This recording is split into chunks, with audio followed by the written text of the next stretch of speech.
everybody knows it. Everybody knows one of the primary reason is some in UMNO felt you see, from their perspective, the demand is very legitimate because they perceive their senior leaders being politically persecuted by the previous Pakatan Harapan government, right?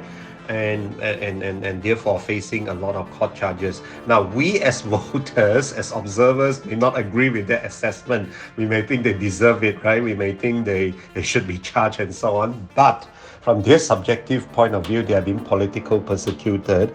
And they feel that now that they are back in power, all these political persecution sort of cases, in their opinion, should be removed, right?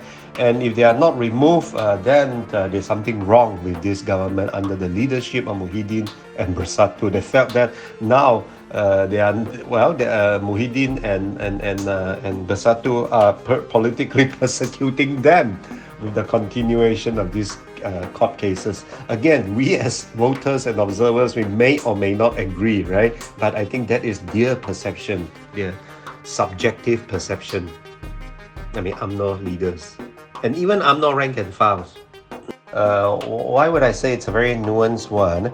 Because I think the real motive is to topple the leadership of both Muhyiddin and by extension Muhyiddin's party Bersatu within the ruling coalition, but still keep the ruling coalition intact, hopefully, and replace Muhyiddin and Bersatu with UMNO's leadership of the ruling coalition. Now you see how you can rephrase that, but essentially what I'm trying to say is UMNO actually would still like to keep the present ruling coalition.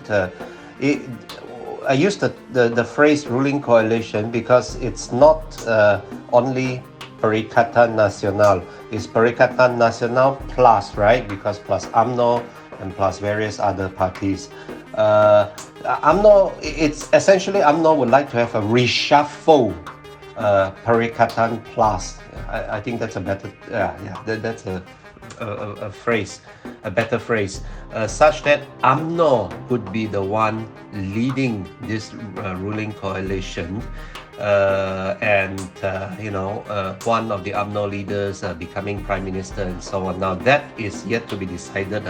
I mean, who among the UMNO leaders should then become the Prime Minister? That is an internal UMNO power struggle.